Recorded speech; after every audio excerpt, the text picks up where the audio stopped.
The mysterious Dr. Voyan has developed a new experiment where he rewards couples with $5 million if they stay inside an immaculate room for 50 days. If one of them leaves, the prize drops to $1 million. There is no contact with the outside world and no entertainment, only each other's company. However, they can get treats by paying for them with part of the prize money. Today's couple is Mike and Kate, who think it will be easy money. Mike thinks they've been very lucky to find this place, and Kate sees it as the second chance they deserve. However, she also points out that maybe they should split the money to make things easier. Her plan is to invest the money, which Mike thinks is incredibly boring. He sees his future as partying and having a good time without having to think about money ever again. After hearing the AI voice remind them of the rules, they explore the area and notice they weren't joking when they called it immaculate. Everything is white, and the only objects there are a bed and a bench. There's also a simple bathroom, which rules say they can enter one at a time. A red button they can use if they want to leave, a touchscreen where they can request treats, and a big clock above the exit door that counts down the time they have left in the experiment. Their meals are designed to cover their daily nutritional requirements, and are just flavorless white shakes that come in a white carton. The touchscreen allows them to set up an alarm clock, and while Mike plans to treat this as a vacation and sleep late, Kate sets up an early alarm so she can have some sense of routine. When they go to bed on their first night, Mike tries to get busy with Kate, but she's worried that they may be watched by the professor. Since Mike insists, they end up doing it quietly under the covers. When morning comes, Kate goes to the bathroom to look at herself in the mirror and recite a few words of affirmation to keep her spirits up and her goals fresh. After they both shower, they throw their clothes into the bathroom's laundry chute, and in exchange they receive very plain pajamas. To keep themselves busy, Kate tries to theorize why Voyan is running this experiment. So Mike tells her about the documentary he saw about this guy's previous experiment that ended with a blue-collar family in tragedy. Nobody knows why Voyan did all this. They only know he's got tons of money, and he likes using it to put people in unique circumstances because he's intrigued by the human condition. Keeping themselves entertained becomes a problem sooner than they expect. Kate likes to meditate while Mike stares at the clock sometimes. Kate always reminds him not to stare at the clock and to keep his mind on the prize, but it's hard to think positively when Mike can't even sleep well. Kate keeps up her routine of affirmation words and making the bed. She also tries to keep Mike's spirits up. When Kate meditates, Mike tries exercising, mainly by running. A few weeks have passed when something different finally happens. Mike finds a bug that has sneaked inside the room. After baby talking to it, Mike tries to feed it some of the meal's shake, but as soon as he pours some drops on the floor, the AI voice reminds them that food can only be used for consumption by the contestants.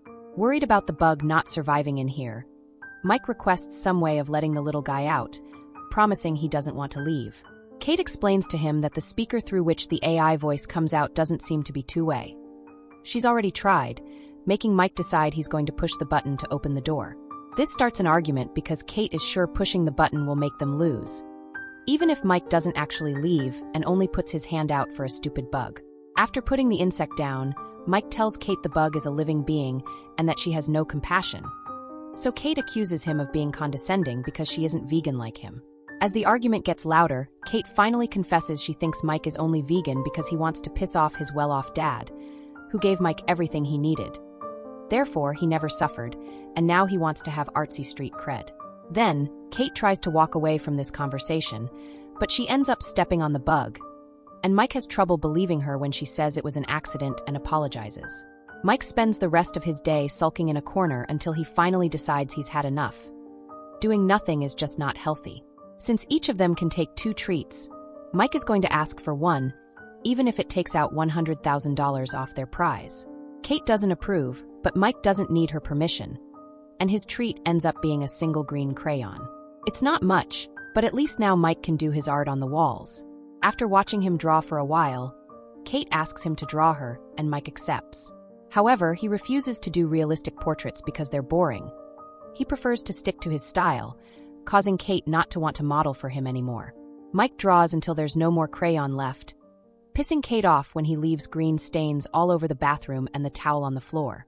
Later, Kate apologizes for having behaved like a twat and explains this is harder than she thought. But at least they only have 20 days left. Days continue to pass in boredom until one morning, Kate wakes up to find a gun in the bathroom. They're too scared to check if it's loaded, and its presence is haunting. So they decide to hide it under the bed because the AI forbids them to put objects that aren't clothes inside the laundry chute. Sometime later, the couple is finally rewarded with Connect Time, which will play for the messages sent by their loved ones. Mike gets a message from his sister, who tells him how she and their parents are doing, but she also thinks Mike isn't dating Kate anymore. Seeing his sister makes Mike very happy, but Kate doesn't want a connection of her own and panics when the screen puts a video of her dad, who is finally off the streets and living in a homeless shelter. Since the video won't stop no matter how much she asks, Kate runs to hide behind the bathroom entrance and cry, and Mike comes over to comfort her. After sleeping by clinging desperately to her boyfriend, Kate doesn't get up when the alarm announces the morning and stays in bed all day because she's fallen into a depressed state. When Mike expresses his worries, Kate tells him she hadn't seen her father in years and always lied to Mike about who he was because she was ashamed of her dad and the way he drank away the house, her school fees, and her chances of growing up like a normal person. With only a little over 2 weeks to go, Kate still stays in bed while Mike tries to find new ways to entertain himself, like modifying his drawings by smudging the crayon with his fingers or reading the pajama label in as many emotions as possible. He tries to make Kate eat by making some jokes about the food, but it's pointless, so he ends up joining her in bed in hopes he can comfort her.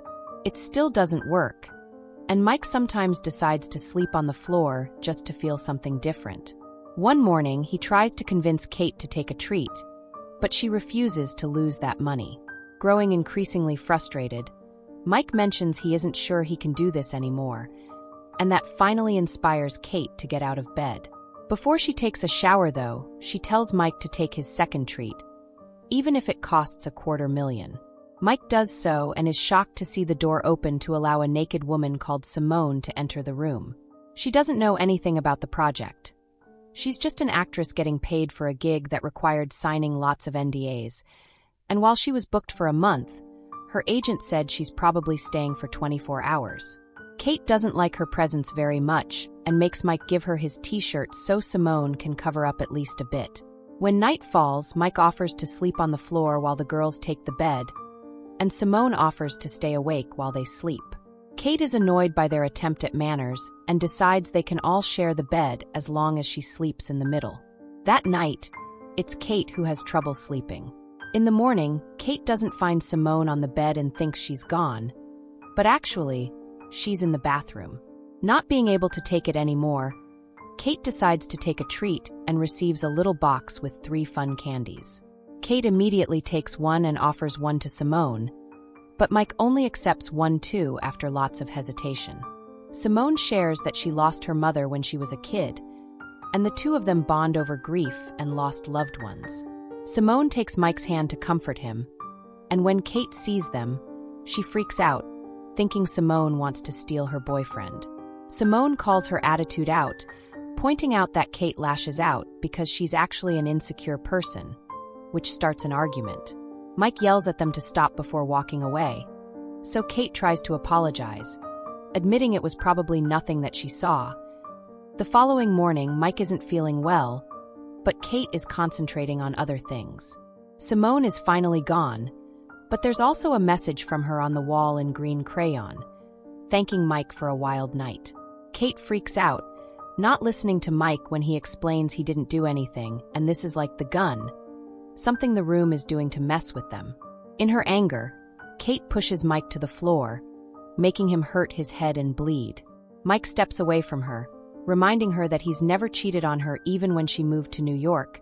He also stopped seeing his so-called rich friends not to make her uncomfortable and didn't finish college to stay at home with her when she was depressed. Crying, Kate continues to apologize, but their conversation is interrupted when Mike begins feeling dizzy from the wound. He truly thinks he needs a doctor, but Kate brings him some of the meal shake so he can put some sugar in his system and covers his wound with a towel, reminding Mike that the contract said they don't have allowance for medical intervention. Mike can't believe what he's hearing, and he starts wondering if Kate really cares. His wound turns out to be small, and it eventually stops bleeding, but he is scared of how far she would have gone if it had been worse. Perhaps she would have let him bleed for money. Hating what this place has done to them and realizing money isn't going to fix how broken they actually are, Mike decides to leave, inviting Kate to do the same. Kate refuses though, pointing out it's easy for him to talk like this because he's always had money, and she even retrieves the gun to threaten him into staying. However, Mike ignores her and presses the button, finally leaving the room only a few days before victory. After lots of laying around and freaking out in the shower, Kate sees the raindrop drawing on the wall, inspiring her to approach the button too and consider her options with only 2 days left. Many months later, a now single Mike is going for a run when he sees Kate coming out of a building. They haven't seen each other since the room and decide to go for a walk to chat and catch up, but when Mike asks Kate if she left the room or won, she dodges the question. At least, though, she offers an apology for what happened. As they walk away, the building is revealed to be the homeless shelter, which has a plaque saying an anonymous donation allowed them to build the new kitchen. Meanwhile, in the Immaculate Room, a new couple arrives to take the challenge. So that's it. Hope you enjoy the story. Follow for more videos.